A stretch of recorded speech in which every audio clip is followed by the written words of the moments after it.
and welcome to Craftsman's Automation Limited investor call to discuss the financial performance of the company for the quarter and year ended 31st March 2022.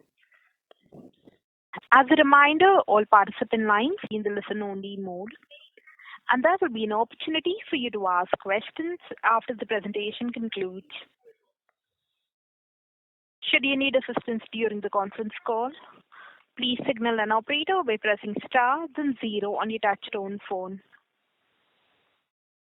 Please note that this conference is being recorded. I now hand the conference over to Mr. Srinivasan Ravi, Chairman and Managing Director of Craftsman's Automation Limited. Thank you, and over to you, sir. Good afternoon, everybody. Thank you very much for joining. It gives me immense pleasure in welcoming you on for the earnings call for the quarter as well as the year ended March 22, FY22. Craftsman Automation has successfully completed 1 year of listing of the shares, and I thank you for your overwhelming support. I just give a brief about the industry situation now. In FY21-22, the passenger vehicles and commercial vehicles witnessed a growth, whereas we were quite disappointed with the two-wheeler segment, which has declined by 11% to obvious reasons. There is an overall decline in the automotive industry sales by 6%. The recent Ukraine war has some impact on the global economy and also commodity prices, availability of materials, and also leading to some inflation. Moreover, recent lockdowns in key manufacturing and trade hubs in China has impacted supplies for our customers, and this has also led to some little muted demand in the Q4. The prices of major raw material and fuel have been increasing continuously. Steel prices are up 23% and aluminum prices are up by 35% compared to March 21. In spite of the dynamic and challenging environment, Craftsman has made a better performance, and I would like to take you through the highlights of Q4 and FY21-22.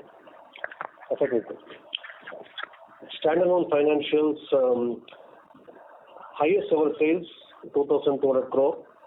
That is 43% over last year in gross terms on the top line, and I would say it is 32% in real terms for the value addition. A PBT of 248 crores, a growth of 68% over previous year.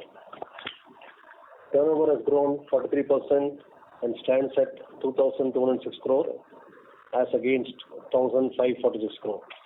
PBT 248 crores as against a profit of PBT of 148 crore in the previous year. Consolidated PBT has crossed 250 crore, that is 252. Highest ever PAT 160 crore, last year was 97. EBITDA has grown 20% from 448, this year has been 539.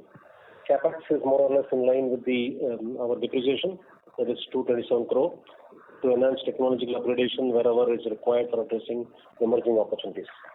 The company has performed decently well in major key financial areas in spite of some headwinds.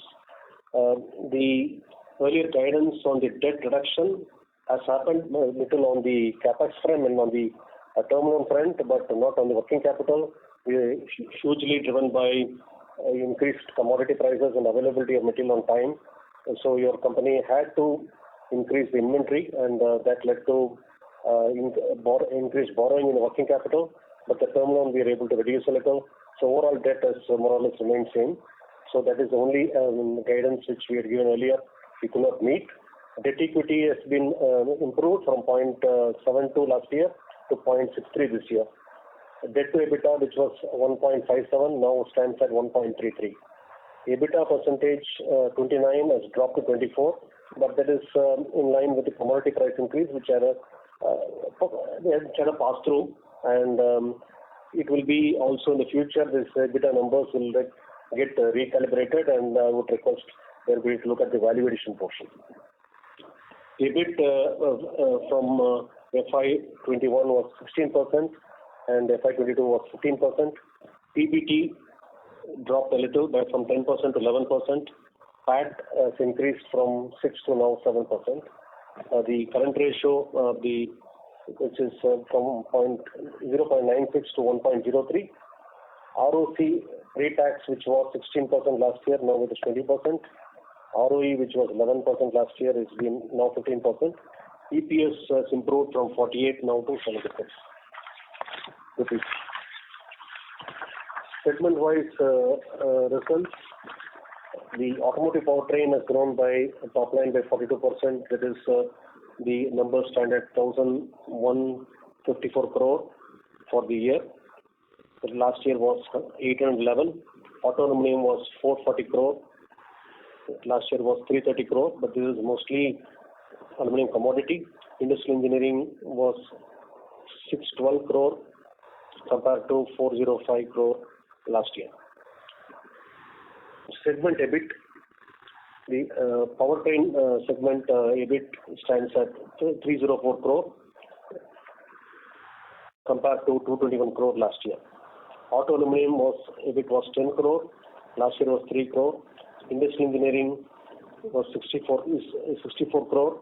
Last year was 78 crore. Unallocated stands around the same level as 43 crore. So the total Ebit has been 333 crore for the year compared to last year of 248 crore. So I will now open the floor for any questions. Thank you. Ladies and gentlemen, we will now begin with the question and answer session. Anyone wishing to ask a question may please press star and 1 on your touchtone telephone.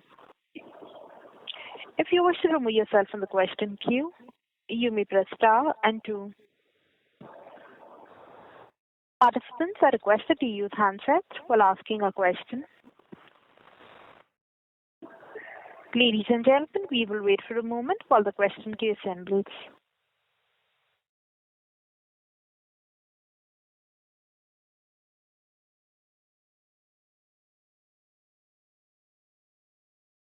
The first question is from the line of Nishit Jalan from Axis Capital. Please go ahead. Yeah, hi Ravi. Congratulations on good set of numbers.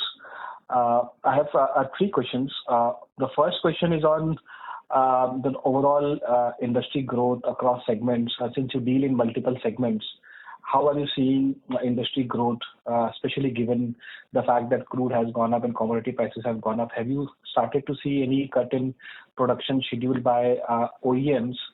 And related to that, how has been order inflows for you? Any meaningful order wins since last quarter that you would want to highlight? That is the first question. I'll come back to the remaining 2 questions after you answer. The industry, as far as the trend goes in the current quarter, we are seeing strong demand in comparison with the last year first quarter, I would say. That is the comparison. It is almost in line with the Q4 numbers is what we feel currently. Q4, we had a muted Q4 for the farm sector, which the Q1 looks better on the farm sector. Commercial vehicle, there are headwinds because of the fuel price increase, but the headwinds are also helping the real heavy duty segment to swell because they're more fuel efficient, and the fleet owners needs to modernize to keep their costs down. So it is helping, but now with the RBI announcing some interest rate hike, I don't know how it will affect. But still, I think the numbers are quite strong in Q1 also. The two-wheeler segment has declined, I think, but it is. I don't think it will slide further on the numbers because this has also been factored in the Q4 itself, where we saw an industry number of roughly hardly 1.2 million, I think so, approximately two-wheeler numbers. So there are some exports which are there. So we feel that the current year Q1 will be almost 90% of Q4, which is not normal. So the order wins, we have some of our customers, they come into good production for the passenger vehicle segment and the SUV segment, and we are seeing good traction on the continuously increasing numbers there, and they seem to also overcome the chip shortage. So we will see, we are seeing good numbers there. We also won some orders for the auto aluminum, which I will not like to elaborate, but it is quite sizable, further going down. Once we are ready for the with the capex. Then the capex is minor, but when we're ready with the project plan and when it's going to be launched, it will be in the next financial year. So we will come up in the next earnings call about more details about the order win in the auto aluminum. In the auto powertrain, there have been continuous quite small order wins, and we are quite confident that all the three segments, the auto powertrain, auto aluminum, and the industrial engineering, all will see a growth of around 20%, a real growth of 20%, because commodity has already been factored in.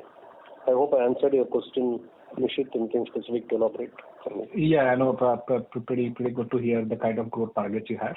My second question is on profitability. Industrial segment, we have seen good improvement in margins. Last 3 quarters have been tough. So just wanted to understand what has changed here. How much of it is because of product mix, or you were looking to get price hikes from your customers. So has this price hikes come through, or the impact of price hikes will come into coming quarters? And secondly, in the aluminium business, we understand that there's a lead lag impact of higher aluminium costs. So just wanted to understand how should we look at profitability in the aluminium segment, both from a near-term perspective and from a medium-term perspective in terms of EBITDA margin or EBIT margin, whatever you want to guide. So I'll answer the second part of your question first. In the auto powertrain, we are immune to any commodity price, which is 100% a straight pass-through. So there is actually no disadvantage there at all. In auto aluminum, it was a trailing quarter, but now it is more real time. I would say it is more realistic average has been taken, and almost all the companies are following this now. So that means there will be not any leakage of revenue because of the commodity prices, even if further commodity prices continue to increase going forward. So we are well insulated going forward. In the industrial engineering business, yes, we have not gone for there are two segments of the industrial engineering business. One is the high-end sub-assemblies and contract manufacturing, which we have been doing for more than 2 or 3 decades now. There we are recalibrating all the costs, and we are going to approach the customer in the current quarter, because frequent corrections we don't engage, because most of the customers there are also overseas customers where we are directly exporting, and they are also seeing huge inflation in their own areas, especially in Europe. And our exports are more or less equal with Europe and US and Japan. Is quite well. We are and the advantage what we have is we have large, long-standing relationships with our customers. So we don't see any issue of getting the I would say genuine price correction going forward into Q2 totally. Whereas as I mentioned, that only problem will be on the interest portion on the working capital, which we need to now take a safety stock of some of the products what we are doing due to the huge fluctuation.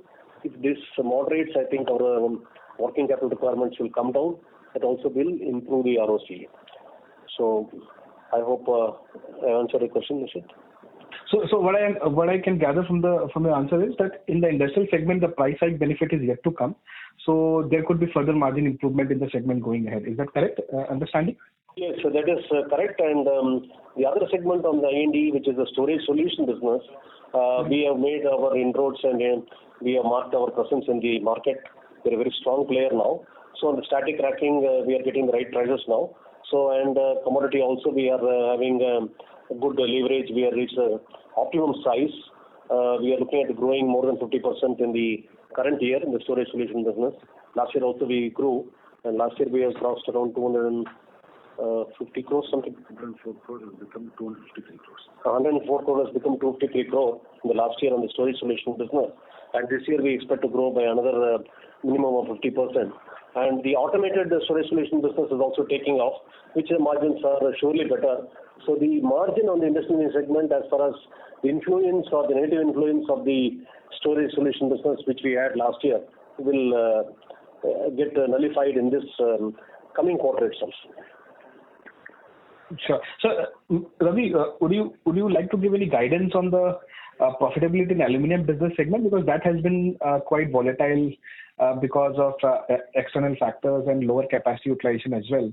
So any guidance you would want to give from a medium-term perspective, and how should we expect a current level of margins to sustain in the next couple of quarters, or do we expect an improvement or further decline here? No, I will go by an annual guidance because the quarterly guidance today everybody is giving monthly schedules, and I don't want to just guess numbers. We had a negative ROC for FY21, if you remember, and this has turned positive in this year, at least on the ROC front. Ebit also was very low. Ebit was pre-tax ROC was -3% last year. Now it has become 2%. So we will be at 2-digit ROC in the current financial year. This is we are quite confident about that number on the ROC. And Ebit number, if you look at it, the Ebit percentage.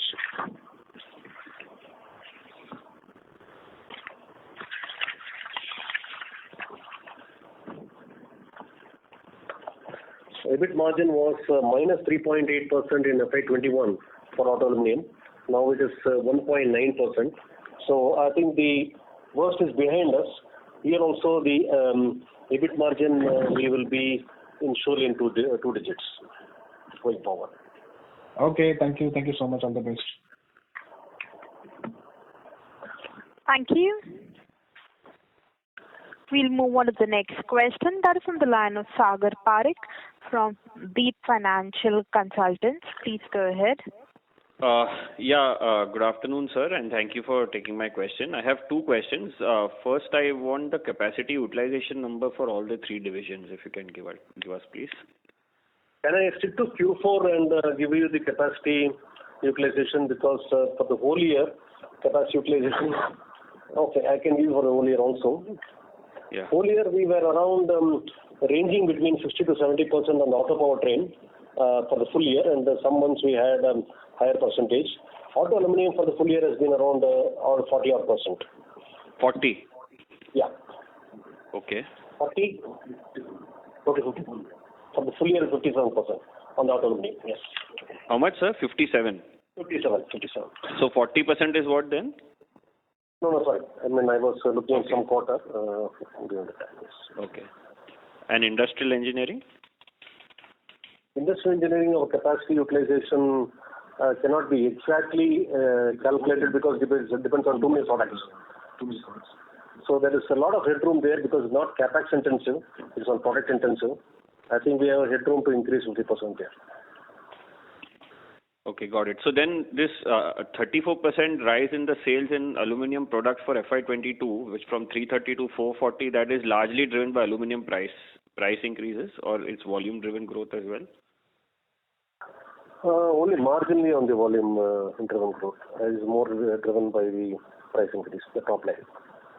Okay, so with some order wins that you mentioned at the start of your of the call, then can we expect some volume growth as well for FY23?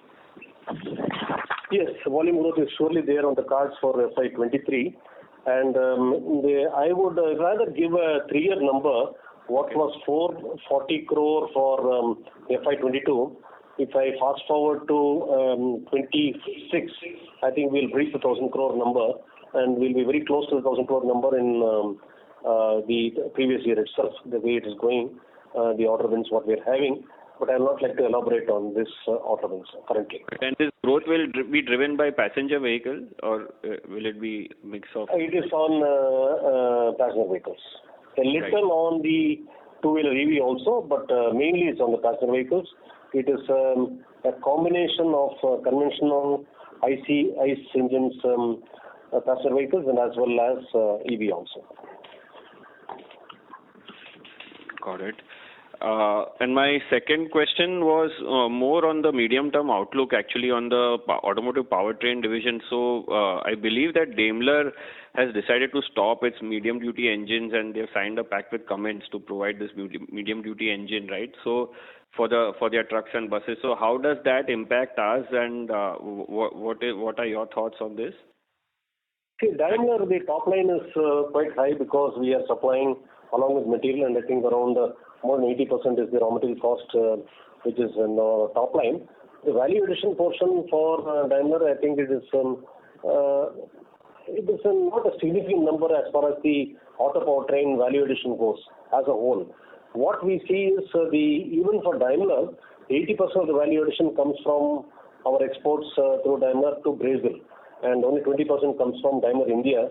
The fact that Daimler on the what is medium duty trucks in Europe is called heavy duty trucks here. The engines what are going to be getting changed, as you mentioned, it is on the 15,000 trucks which they produce in India. So that around 10,000 trucks will stop.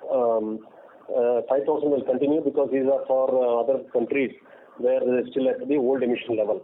So that compared to Brazil is the volume is around 60,000. So when you look at the overall number of 75,000, what will get impacted in FY25 will be 10,000. And again, a portion of that in FY28, there is a chance that Daimler Brazil also may shift to Cummins if the emission norm changes. That is still not on the plan at all as of now. So I don't see that as today a big challenge because our dependency on Daimler itself is reducing as we even in the current year, I would say. Look at the value addition. Is it possible to quantify our total exposure to Daimler or overall revenues to Daimler? No, I don't want to talk about revenue. I'll talk about the value addition. On the value addition on the auto powertrain, it is around last year we done around 760 crore totally on the auto powertrain on the value addition, and I think around 80-90 crore for the heavy duty segment for Daimler will be there. Just as medium duty, which is they're going to continue for that. So 10% will be the impact in FY27. FY25, right, or FY27? No, FY25 will be very small because Brazil is going to continue. Brazil is not yet moved to BS6 yet. Okay.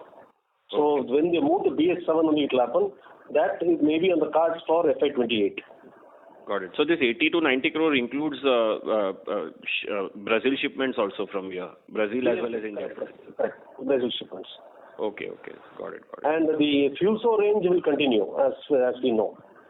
Sorry, what will continue? The FUSO, the medium duty range. Yeah. FUSO, that will continue. So we see that there will be an 8-9% impact in FY27-28. By the time our other auto powertrain business will grow and maybe the percentage will still come down. We see it growing in the auto powertrain. So nobody is investing further there and consolidation is happening in India. Yeah. So I see that we will continue to grow in good double digit, 20% maybe for the next 2-3 years surely. After that also I think double digit growth in spite of loss of Daimler in FY28, I think we will continue. Okay, that's heartening to know. So, just wanted to check this. Daimler has given a target of like by 2030 they want to completely move away from ICE engines. So then the medium duty, everything will be impacted then? Medium duty in India is more moving towards CNG and other things. It depends on government subsidy and regulations. I'm not the right person to say. We are watching it very carefully. But there is a lot of export also happening on the powertrain area to other countries, especially African countries. So I don't see that we are going to stop or reduce. Maybe the growth may be muted, I would say. Okay, understood. And my last question, sorry for this, just aluminium business, you said you are targeting double-digit Ebit margins for FY23, right? Yes. Okay, because we were at about 2% for FY22. So that will go to 10% or let's say 10 to 11%. So that will be a massive jump in aluminium margins. Yes, correct. We are caught on the wrong side of a trailing quarter, which we are buying aluminium at a price and selling it lower. That was the, apart from the lower capacity utilization, this was the reason. And now we have added some products which are having higher value. And in steps, I think our dependency on two-wheeler will come down in the next 2-3 years. Sure. Great, sir. That's it from my side and all the best. Thank you. Thank you. The next question is from the line of Joseph George from IIFL. Please go ahead. Thank you. Good afternoon, everyone. I had three questions. One is, you mentioned that in FY22 there was a working capital hit because you had to increase inventory. So what I wanted to understand was, next year, do you expect that to normalize, and as a result, from a cash flow perspective, do you expect working capital to release cash in FY23? We are at least going to grow by 20%, as I would say the guidance, and taking into consideration current market condition, the war, the whatever in environment, higher interest rates. So hopefully we'll do more than 20%. Even at 20% level, I don't see increase in working capital requirement. The number of days will come down, and if the commodity prices remain as such, we will see a reduction in the working capital requirement. Sure. So basically, it can either release or stay at the same level as FY22, and it will not hurt in FY23. No, it will not absorb money. I would say that even for 25% growth, the working capital will not grow going forward. Understood, sir. Thank you. The next question that I had was in relation to capacity utilization. You've already answered that question segment-wise, but you would have a capacity increasing through the course of the year. I just wanted to rephrase that question. So, if all the plants that you had at the end of FY22 were to operate at 100% levels, or if, say, for instance, 90% is the optimum level, if they were to operate at 90% levels, what will be the annual revenue that will be able to generate? Of course, there's seasonality and all of that, but just to understand with respect to the revenue generating capacity of all the assets at the end of FY22. We feel that I would say, rather confidently say that today our capacity to produce is, with the current product mix, is around 300 crore a month.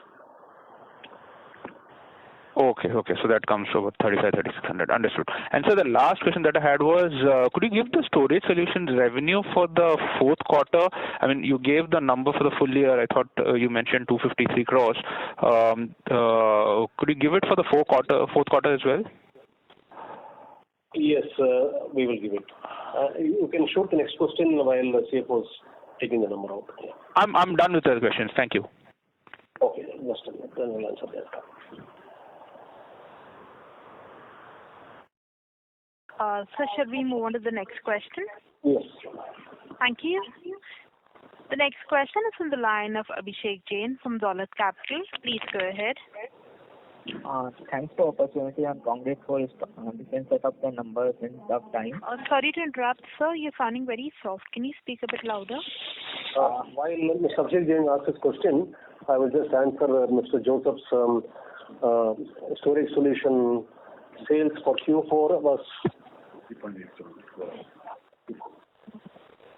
So I'll come back to you. Hello. No, okay, please continue. So are you able to hear me? Yes. Yeah. So my first question was related with the powertrain margin. So what is the revenue and margin outlook for the first quarter for powertrain business, given recovery in the tractor segment volume in recent months, which is more concentrated towards the machinery only? The guidance which we can safely assume is 600 crore for Q1, with the same percentage for the auto powertrain, auto aluminum, industrial engineering. Okay, sir. And sir, how much impact do you see in the revenue from the Daimler India in a powertrain business for the near term? I mean to say that for FY23 and FY24? Specifically asking about customer is not right for me to answer so much in detail, because it's very strategic and also the point. Daimler, I think bulk of our business comes from Daimler Brazil. I would say 70-80%. So I will not answer that question. I'll answer also Mr. Joseph's earlier question about storage solution. We have 65 crore revenue for Q4 last year. Okay. Please pardon me for that, because it is we need all our customers, and I don't want to take any controversial questions here. Okay, sir. That's fine, sir. And what is your capex and the debt repayment plan for the FY23, sir? FY23, our guidance for capex as it stands today, it may change in the going forward. As we mentioned that we are going for a minimum growth of 20%, but in case something changes quite dramatically to an upward growth, then we may revise the capex. But as of now, it is almost in line with our depreciation portion. It's around 215 to 20 crore is what we are planning for. Okay, including maintenance capex. The results coming contrary to the guidance, that is more than 20%, then much more than 20%, then we may have to look at it. And what is your repayment plan for FY23, sir? I didn't get the question, please. Sorry, Abhishek. Sir, what is your debt repayment plan for FY23? Debt, I think debt will reduce by around 100 crore is what we expect. A combination of term loan as well as working capital loan. Our debt as of March 22 stands at 713. Long-term debt has reduced from 546 crore last year to 522. So working capital has increased from 158 to 193. We don't expect working capital to increase further. So we expect long-term debt to come down. Okay, sir. And my next question is related with the industrial segment. So this quarter we have seen a improvement in the margin. Is it because of price hike which was due in the assemblies, some assemblies and the fully finished products, or is it because of some improvement?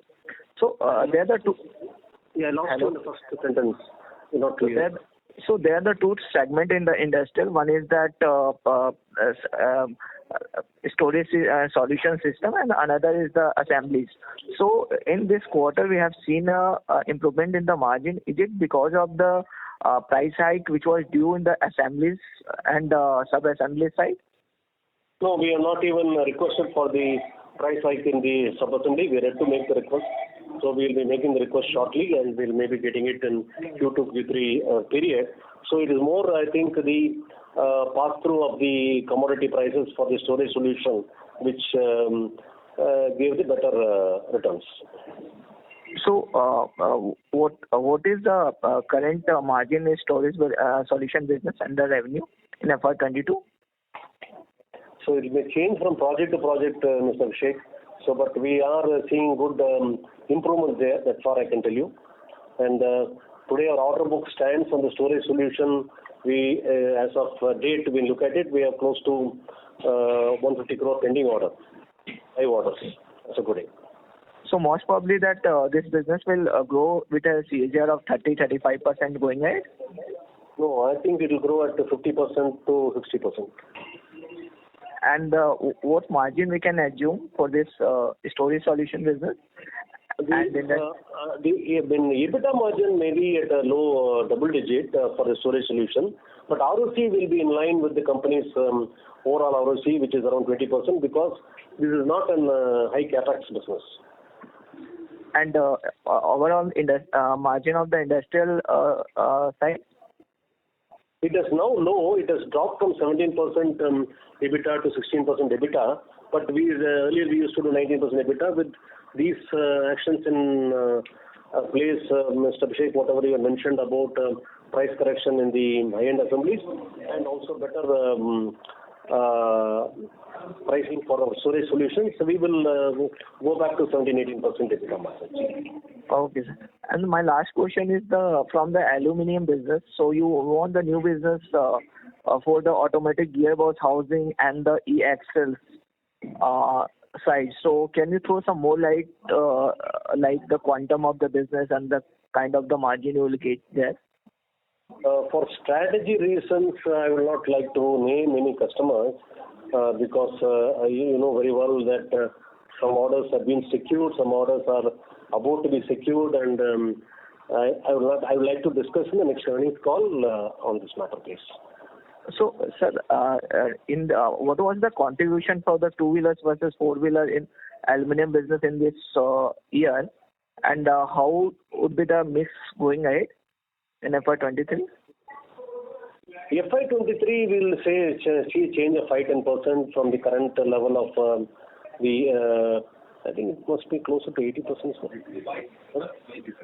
It is 87%. We will see it going below 80% in the current year. But what we see is FY25, we will be at 50-50.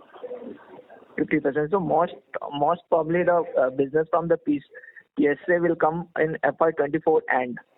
It's not only PSA. We have got other orders from other OEMs or Tier 1 suppliers, which I will not like to elaborate now. Yes, it is quite sizable, the orders. PSA is already mentioned, or Stellantis is mentioned in the last 1 year, so it is safe to start production.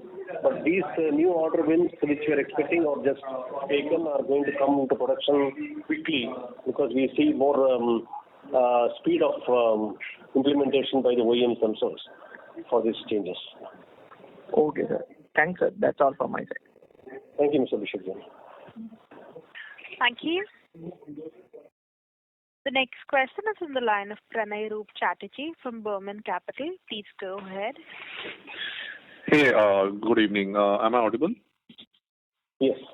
Hey, sorry if I already shared this, but could you please share the value added segment-wise for Q4 2022 versus Q4 2021? Okay, you want the comparison, right? Yeah, comparison of value added segment-wise, yeah, quarterly.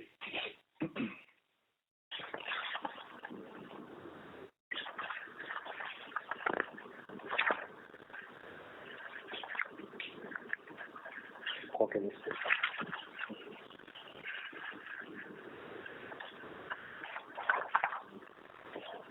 For the year, I will just quickly read through while we also read through for the quarter also.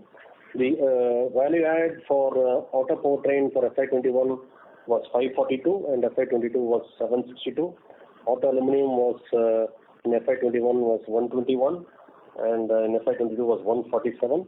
Industrial engineering was 223 in FY21 and 267 in FY22. So now I'm showing you reading the numbers for you for the quarter. Right. For the powertrain, the value addition for Q4 last year was 201 crore. Versus 210 crore in the Q4 of FY22. This is mainly because of the farm sector not doing well. Got it.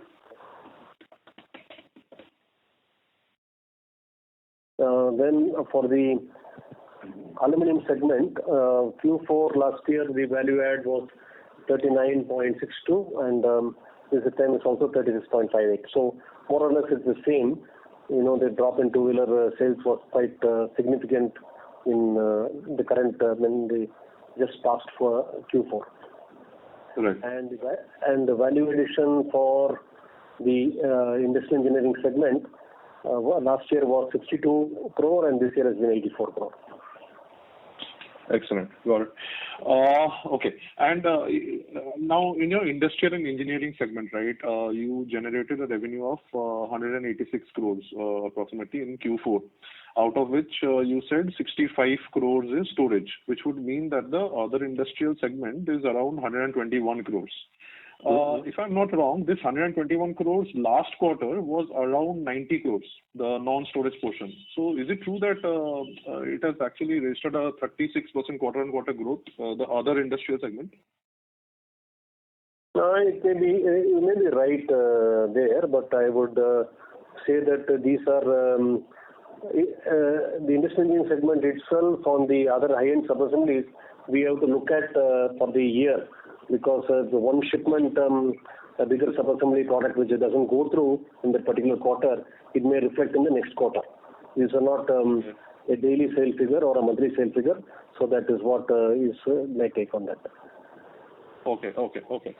Quickly moving on, if I look at your Ebit margins for industrial and engineering, right, it was around 16%, if I'm not wrong. 30 crores was the absolute number and percentage would be 16%, which is significantly higher than what we have seen in past quarters. So my question is, are there any one-offs in the 16%? No one-offs. I think the automated storage solution, there was some supply where there's a better pass-through is there, and also on the static racking also our pricing was right. So you're looking at Q4 or you're talking about for the full year? Q4. Q4. So Q4 at 16% EBIT margin in INE. I'm very sure. No. Got it. Okay. And my last question would be in the powertrain segment, right? Has there been a broad change in the mix between MHCV, construction equipment, PV, and the other segments that you have? Do you see a broad change as of today versus, let's say, a couple of years back? We see some change going forward, but otherwise there is no change as of now. The farm sector, as usual, is a little cyclic nature, and when depends on the monsoon, plus also depends on the inventory which they're carrying. The CV for FY22 has been around 54%. The farm sector has been around 18%. Off-highway around 20%. Passenger vehicle has been 8%. So I see the same way going forward also. Got it. Last question, and I'm just backtracking a bit to the INE margins. Since you said that there are no one-offs over here, can we expect such similar margins in the next 2-3 quarters as well, assuming no further price hikes in commodities? Yes, I think it is realistic to expect that, yes. Okay, got it. That was it from my side. Thank you. Thank you. The next question is from the line of T.S. Vijaysarathy from Anand Rathi. Please go ahead. Thank you for the opportunity, sir. Good evening. Just wanted to check, we hear from the market that there is some non-availability of raw materials with respect to aluminium forging side because of the pricing. There are many export opportunities and suppliers are not in a position to supply. Is that the case, and is it continuing? That's one. Second, last quarter you had indicated about the 2-liter diesel engine where one of the components that would get localized and that will be a big opportunity. You said it will kickstart in 23. Is that on, and could you give us more information on that? Thank you. Yes, that order has been received by us. It is already in development.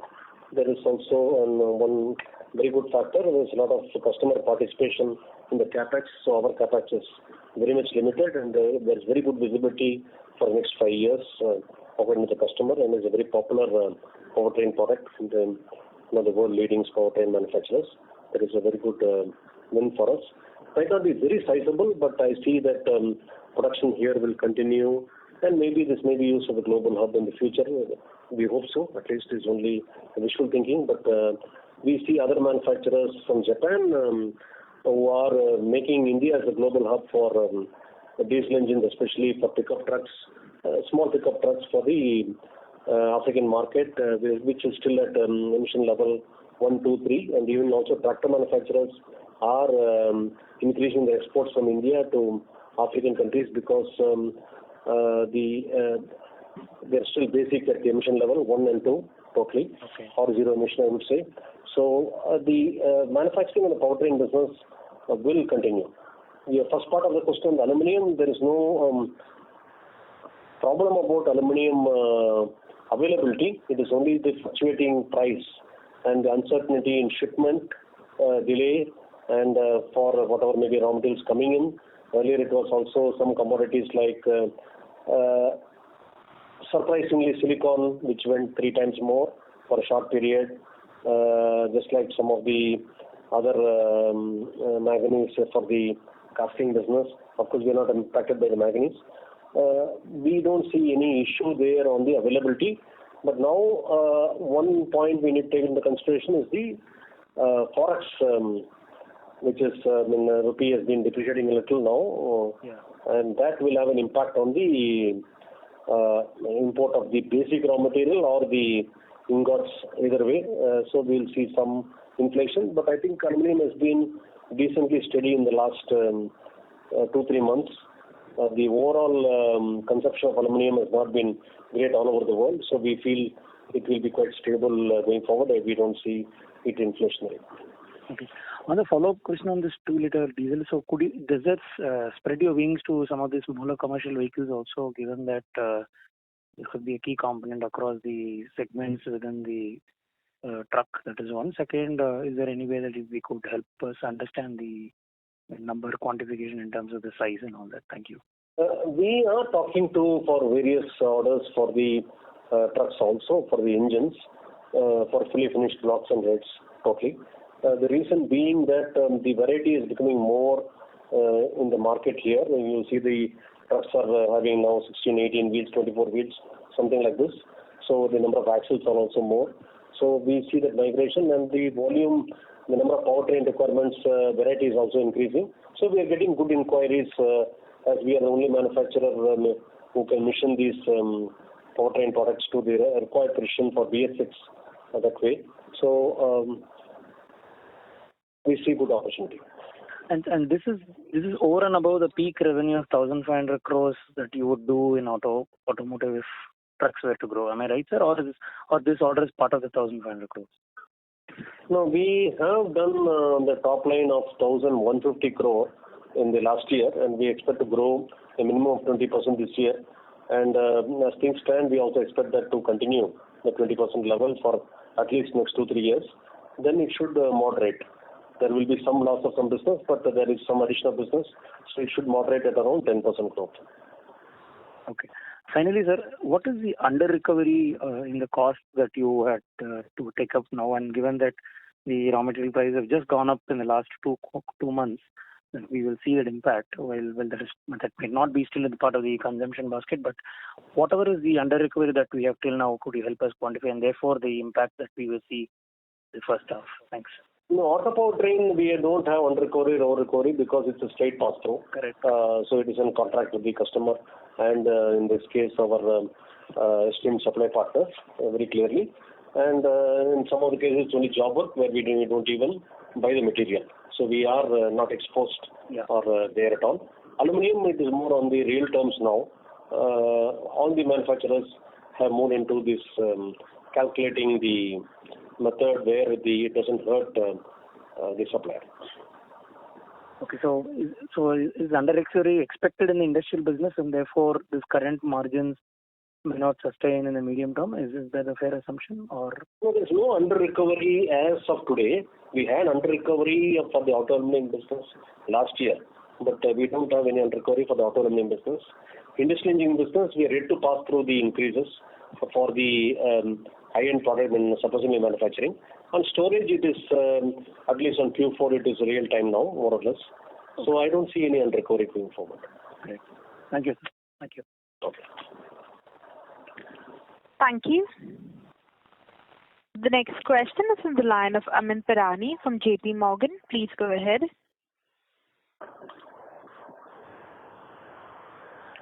Hello. Sorry. Can you hear me now?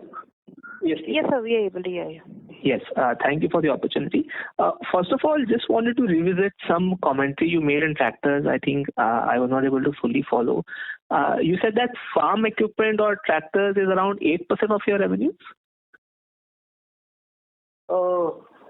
Yeah, approximately, no. Passenger vehicles. Passenger vehicles 8%.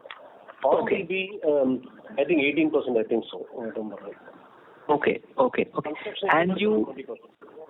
18 to 20%. I will read out the numbers for FY22. The commercial vehicle top line was 620 crore. Off-highway was 232. Passenger vehicles 97. Farm equipment was 206. Okay. Thank you. And you were also mentioning that while 4Q was a weak quarter, in terms of the OEM requirements on the farm side, but you have seen a sequential recovery in 1Q. Is that correct? Yes. I think everybody's numbers for the month of May projections are quite high. Okay. But isn't it a seasonal thing, or you're seeing, over and above that, you're seeing a strength in the ordering? It is seasonal, agreed. I don't see anything apart from that, apart from the seasonal. But so exports are a little steady, as I mentioned. Almost everybody is getting into exports to Africa. The baseline is improving. 10% of the revenue now is coming from exports, and this is likely to increase going forward. Once the construction sector sees some rebound, the tractors sale will increase because that is also going to be used for non-agri power segment also. Understood. That's helpful, sir.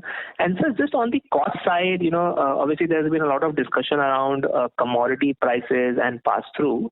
But just wanted to get a sense from you, are you seeing high inflation in non-commodity related expenses for you? And especially on the power side. And the second part of the question is, given the kind of noise that we are hearing on, coal availability and power shortage and power cuts, as a company, have you faced any issues on that front, or do you anticipate any issues either on power availability or power cost going forward? I will answer that in two parts. First, I'll answer the power. Second, I'll answer the other inflationary costs, which we already have faced in the past year itself. That is one of the reasons I think some of the performance, we are not happy with the performance because we had these impacts. There is power outages in the north wherever we are having the plants as well as in the west. And these outages are a little disturbing because it is stopping the production also in a way. It's not a planned outage. So this is a problem. And today power cost per unit which is around 7-8 rupees a unit when we are getting it from the state utilities or we are buying from the exchange or we have some contract with private power producers. When we generate power with our generating engines, I think the power cost is coming to around 35 rupees because it is 2.8 units per liter of diesel. Then we talk about the diesel cost more than 100 rupees. Then gas means not all the plants are connected to the gas pipeline, so we are now changing to gas.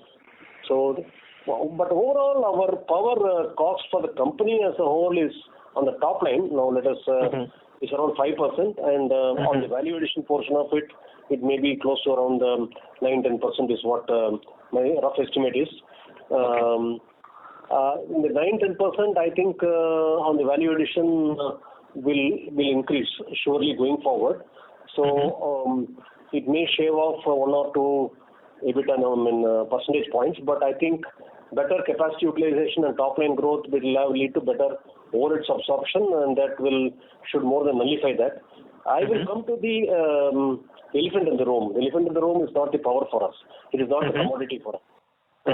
The commodity is anyway level playing segment for everybody in the market, whether it is delayed or something, everything will fall in place. I think the elephant in the room for every company, most of the companies like us, will be on the manufacturing cost related to manpower, which they are seeing, I think, a 20-30% inflation. And you would have seen from our annual report once it is published, I think you'll see the numbers would have gone up by 20% on the manpower-related expenses. This is one of the reasons which was a little guarded or reserved when talking about capex. We are reserving some of the capex as in the last year, in the current year also, for modernization as well as semi-automation or automation, which we build such products ourselves. So this will, we are keeping a keen eye on the cost of people. We need to give them the proper salary increase, more. So we have to compensate not only for inflation, but also we have to see them growing. So we cannot increase the headcount. So that means the 20-30% growth what we are planning has to come from with the same amount of people. So this means that we have to rethink a little, which we've been always conscious about. So today on our value addition, the manpower costs are quite significant. It is around close to 18-20%, I would say, on the value addition. So no point in talking about the top line to manpower cost, because the top line can be anything because of the commodity price. We are cognizant of the fact that we have to work on this. Great, sir. Thanks a lot for the detailed answer, sir. Thank you. Thank you. We'll move on to the next question. That is from the line of Vishal Srivastava from Swan Investments. Please go ahead. Good afternoon, sir, and thank you for taking my question. Sir, most of the questions have got answered. Sir, I have one question regarding, CapEx. You said it will be around 215, 220 odd crores for FY23. Yes, I will. If you are looking at a 20-25% growth, it will be at that level. Suppose we are revising the growth number, then we may come back to you at during the Q2 earnings call, if there is anything dramatic changing. Okay, great, sir. Sir, my second question is regarding the more sustainable run rate for the aluminium product business. Are we anywhere targeting, our earlier targets were around 10 to 12%. Are you seeing that sort of achievable in the near future? Yes, we are getting orders on for higher tonnage presses, what we have, which are a non-two-wheeler business, which is better revenue, and also a little intricate machining, number two. And also on other segments of the auto powertrain like gravity die casting and low pressure die casting, we are also getting some new businesses which are not capex intensive, but is also our skill level there is, and we have a more than 20-year history in there. So we will continue to do well on the auto aluminum. I think this with the EV opening up, this is becoming more important, I would say. Okay. Sir, going forward, from a 2-year perspective, what is your target for auto aluminium product business in terms of margin? See, we are talking about the operating leverage set in.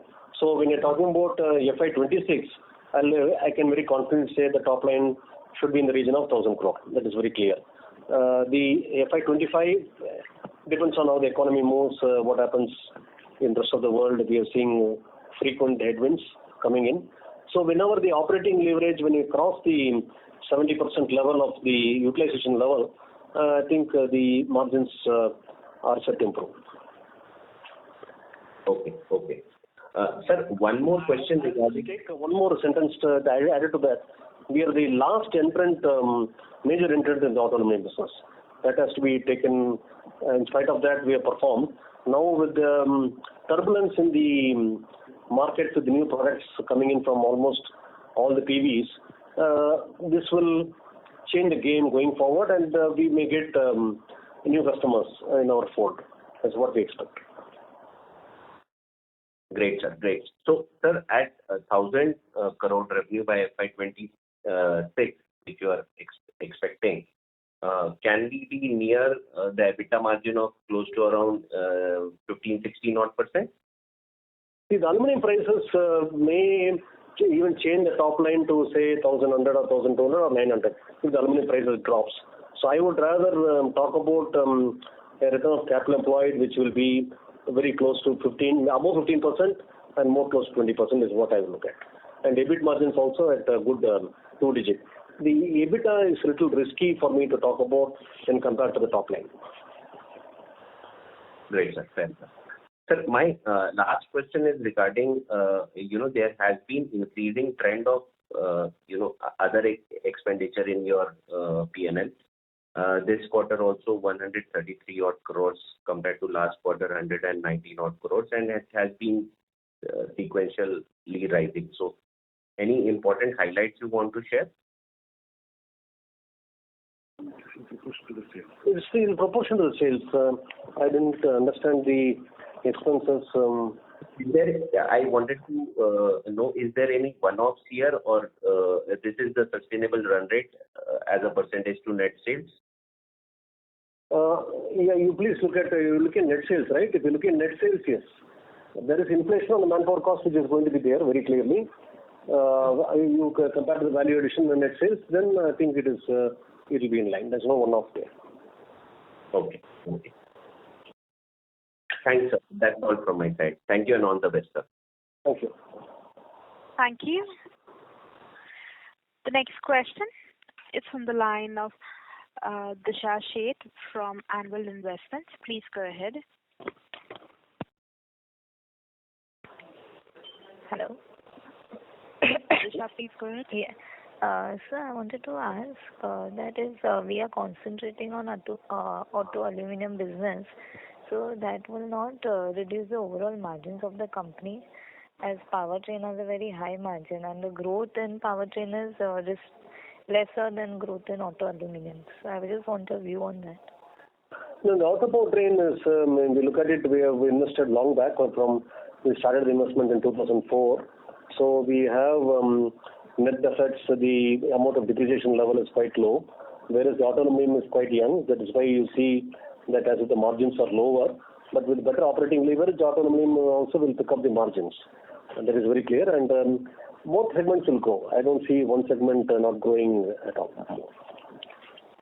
Okay, so auto aluminum margins, once the business grows, their margins are same as auto powertrain.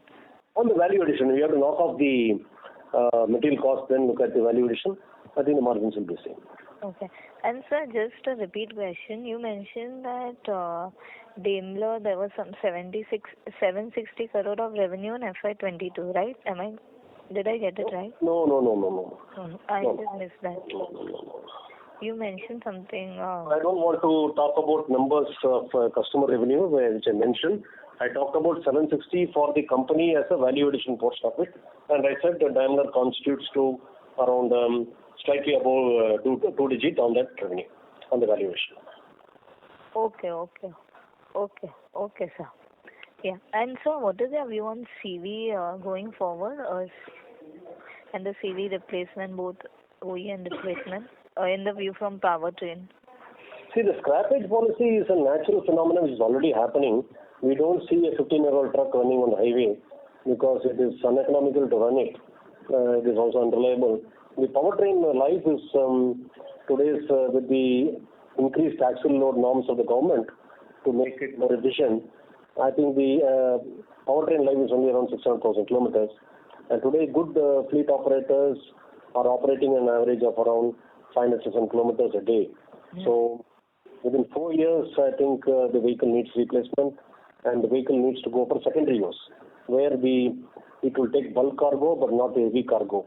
So this modernization will continue. Okay, sir. That's it from my side. Thank you. Thank you. Thank you. The next question is from the line of Pritesh Chheda from Lucky Investments. Please go ahead. Sir, two clarifications. The mix that you mentioned, TV, farm, construction, that was for powertrain, right? Oh yes, for powertrain. And we didn't talk about EV at all. We talked about commercial. You mentioned pack car, right? You said commercial vehicle, construction equipment, farm equipment, and pack car. You mentioned 95 crores. Yes, passenger car we would have mentioned 95 crores. Yes. Perfect. Yeah. And my second question is, when you were mentioning the capacity and the utilization, you mentioned that we can do 300 crore per month, so that's about 3,600 crore. On the contrary, the aluminum die cast business, you can do about 1,000 crore, which you're in any case running at about 440. So that's how we should look at your capacity construct? No, that requires little investment. I think our current capacity utilization for the year is 55-60%, I would say. So which means that bulk of your extra capacity is in aluminum die cast business. And the margin expansion in aluminum die cast is a function of the operating leverage. Yes, operating leverage and the new products from the passenger vehicle segment. We have to move away from the two-wheeler segment. So if you have to grow at 20%, in which obviously powertrain must also be growing at that rate, do you need any capacity creation in powertrain, or you have that for the growth? See, the capacity creation on powertrain may be marginal, but the bulk of the assets going out of end-of-use life, book value becoming zero, I think as a company itself, we are having 150 crores, 200 crores going forward from the next year. In the overall depreciation of around 200 to 220 crore in FY23, which is what we estimated, FY24 is also the depreciation is same, but the around 130 or 150 crore of assets are more than coming into 15 years old. We will continue to use the assets, but at a 20-year point, we have to look at the effectiveness of utilization to whether to replace them. So the modernization will continue. I would say capacity expansion will be smaller. So that 250 crore of capex will support your growth, right? Or you need some extra money to be invested in powertrain over and above the depreciation number which you're mentioning of 250 crores. The minute we cross in any quarter the 750 crore number, then we have to plan for capex 1 year down the line, because our capacity utilization as a company itself will come to around 75-80%. Then in that growth trajectory, we have to see where is the bottlenecks on capacity. So that is why I mentioned that we have to see where are we touching on any particular month closer to the 300 crore capacity what we have. Even though we may be touching a lower number, one segment may be touching the capacity level at some particular point of time. Mainly I'm talking about the auto, powertrain or autonomy. Industrial engineering doesn't require much of capex. So that capex will be over and above the 220, 250 which you are mentioning as of now in the call. No, we are looking at a 20-25% growth with the capex of around the same as the depreciation level. So from a 2,200, we are talking about 2,700 crore, 2,600 crore with this capex. Suppose in Q4 or something like that we do much more, we may require capex. I'm not sure about it as of today. We will try to manage, but I would say I don't want to lose any orders because of some capacity constraint in some particular area. But that will it will be an outlier, I would say. Let us see how the market goes. So, sir, just to be very clear, at 20% growth, including the end of life of your machine, including the depreciated machine, if you have to grow 20% at the total business level, you need 220 to 250 crore of capex. If for any reason you have more business flowing in and your capacity utilization hits above 75%, that's that 750 crore of revenues, then you need a more capex over and above 220, 250. Is that interpretation correct? Perfect, sir. Right, sir. I will add one more variable to that matter. There may be new segments where we are not present. That also may entail capex if it is so lucrative. That's all. Perfect. Thank you very much. Thank you. Thank you. The next question is on the line of Priyank Chheda from Standard Chartered Securities. Please go ahead. Yeah, hi. Thanks for the opportunity, sir. Just wanted to again clarify on the capital allocation part. So this year we're planning to grow in the northward of 20-25%. Our cash flows will be generating more than 400 crores. So, and of that we just require 200 crores in capex and maybe 100 crores around that. So, I mean, what would be, sir, the capital allocation part? The capital allocation will be across all the three segments in the same proportion as the revenue. That far more or less balanced. It may be from one quarter to another quarter, it may be a little change. For the full year, it will be the same. I mean, it will be in proportion with the revenue. Second point is our gross block, which was restated after Ind AS. It's actually around 2,700 crores, something like this. 2,800 crores, because when we moved to Ind AS, the net block became the gross block. That is why you see a lower number. So the 2,800 crore means just for you look at the depreciation portion. That's why our depreciation is very high, 220 crore. We just need 200 crore to keep the equipment going in a way. But we are using part of that for replacing the assets, and part of it we are using for growth capacity, and part of it we are using for new revenues of business. That is how we are allocating the capital. Okay. Thank you. Thank you. Thank you. Ladies and gentlemen, that was the last question. I now hand the conference over to Mr. Srinivasan Ravi, Chairman and Managing Director, for his closing comments. Thank you, everybody, for participating. It's a very lively discussion, and as usual, I have a lot of inputs from your side. And as a company, we will be very transparent going forward, and look forward to meeting you all again after the Q1 results. Thank you very much. Thank you. Ladies and gentlemen, on behalf of Craftsman Automation Limited, that concludes this conference call. We thank you for joining us, and you may now disconnect your lines. Thank you.